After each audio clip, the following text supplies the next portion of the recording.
And tonight on the Brit Ninja 88 show, let's see if I can run out of fuel.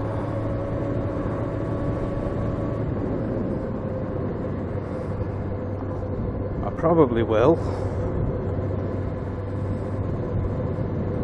Over the last couple of years I've gotten to know this bike very, very well. And I know for a fact, in my daily running arounds, to and from work and such, that I normally last until about 115 mile an hour. Not an hour, fucking retard. Edit! I know that on my trip I normally last until about 115 mile into the trip. Well, I am at approximately 123 now, which is over budget. Meaning, any minute I should be, losing power and conking out.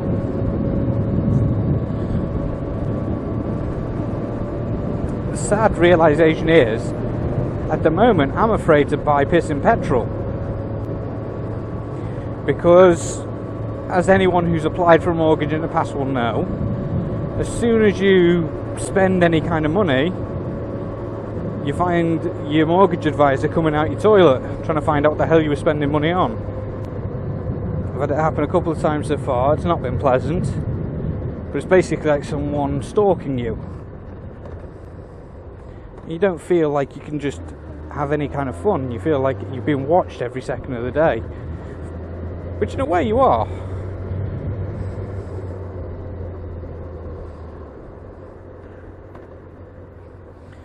Anyway, so yeah, I'll talk about this closer to. No, I won't do it now. I basically ran the tank dry because I was meant to be doing an away mission for my work, which would require a total fill up before leaving and a total fill up on the way home, so I could submit my receipts, as most of you will probably understand. First time doing it for me, so I was a bit like, ugh. But anyway, I emptied my fuel tank, but then I didn't end up doing the mission because they said they didn't need me. So I was like, well, okay, fuck it then, I won't go.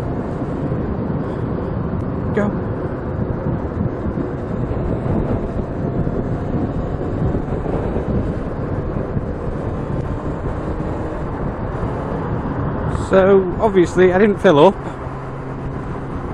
and now it's a case of, well, shit, I've left it too long, fuel's running out, and I'm playing the game.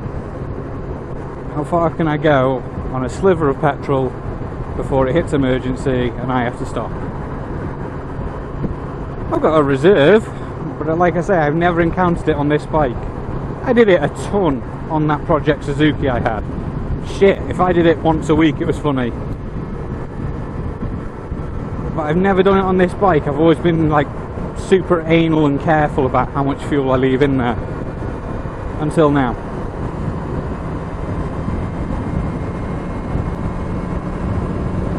I'm hoping she'll get me to the petrol station where I'll be able to fill up. I just don't know how she's going to react. I don't know if she's going to be like the Project Suzuki and she'll be down on power for a second and I'll notice the difference, or if she'll just flat out turn off. Nice, vlogger. But yeah, it's a complete mystery to me with this bike, and if I'm honest, I'm bricking it a bit. I think I will detour from my normal fuel route and I'll go up the hill to quieter road. So if I do conk out or something worse happens, like the engine does just come to a complete stop suddenly, it won't happen on such a busy road, because this is a 50 all the way through, but most people aren't doing 40 on it now because of the average speed cameras. Yeah. I've actually tried doing this video about 5-6 times. I can put a counter in the top corner because I've kept them all like a dick, but every time I went to do this video or a video about what was going on in my life, things changed, last minute. So I've done this video quite a few times now, but every time it's been slightly different because something has changed, because they changed it.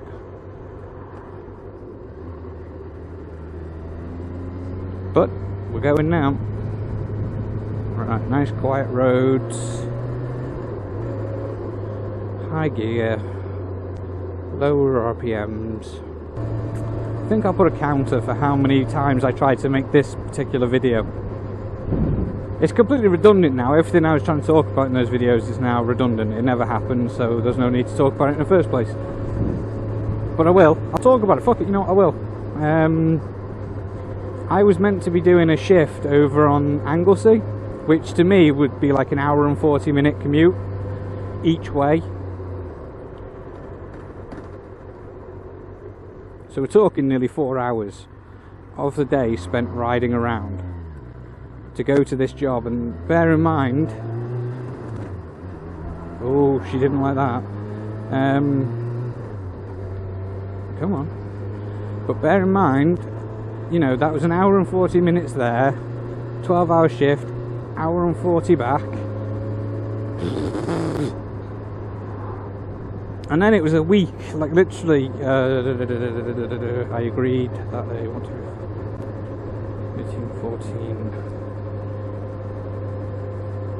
14 days from when I agreed to do that shift till I finally got confirmation I wasn't needed.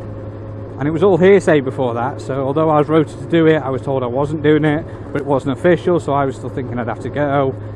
You know, you don't need that in your life when you're trying to have your rest days, where all you can think about is the fact that you might have to actually go to work and do this horrible commute despite everyone saying you're not going.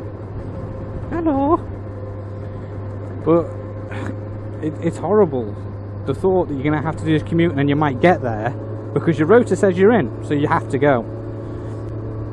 You might get there and find someone else stood there ready to do the shift, and you're like, oh shit. You know, it's one of them. I fucking hated the idea of that, because it'd be a completely wasted journey.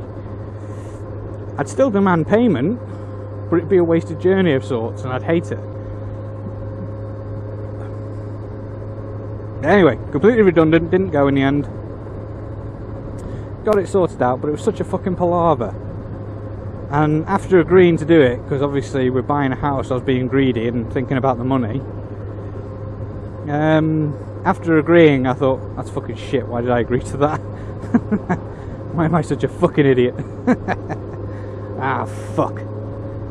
Because it didn't occur to me that I'd actually have to do the shift. But yeah, never again. I've already told my supervisor that there's no chance ever of me agreeing to do that again. He said that he's the same. He thought it'd be good if it was a couple of shifts, because obviously we get to book into a travel lodge and claim expenses, and he'd use it as an opportunity to go walking in the mountains. My other colleague could choose to go fishing, but only if it was for a couple of days. They wouldn't go up just for one shift, because then you're commuting all the way and commuting all the way back. Plus, I didn't have the option of just taking the day off after doing it. It was the day before my normal shifts. So I would have done that 12-hour on the island, but then I'd have had the 2-hour commute home, and then I'd be in the next morning at 6 o'clock to do my regular week of 2 days, 2 nights. 12 hours a shift, and I thought, oh, fuck that. It's not even worth the 70, 80 quid I'd get after tax and my fuel expenses. It just simply was not going to be worth it upon consideration. Not for the 2 hours I was going to spend practically going each way. 4 hours for the sake of 2 hours of bonus pay. Nah, no thanks. It only takes me 15 minutes to ride to work. 10 minutes if I put my foot to it. Yes, you're expected to stop if I'm in the road. Tit.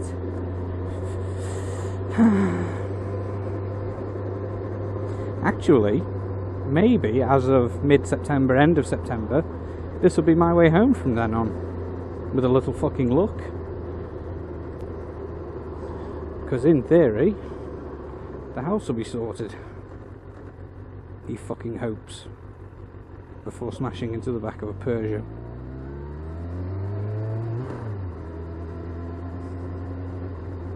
Oh, come on, it's only a fucking speed bump.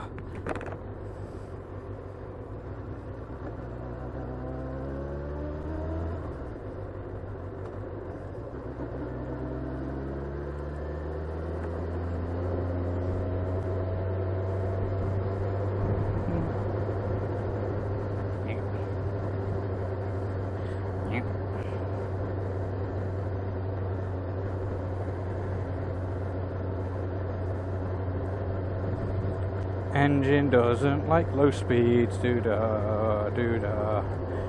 In fact, the engine hates anything less than 25 mile an hour. 20 real sucks dick, 20 real sucks dick. There's no gear for this speed limit, my engine's gonna suck dick.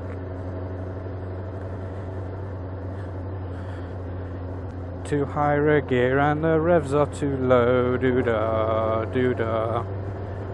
Lower the gear and the revs go high, doo-da, day. Bollocks. Oh fuck, that was really bad.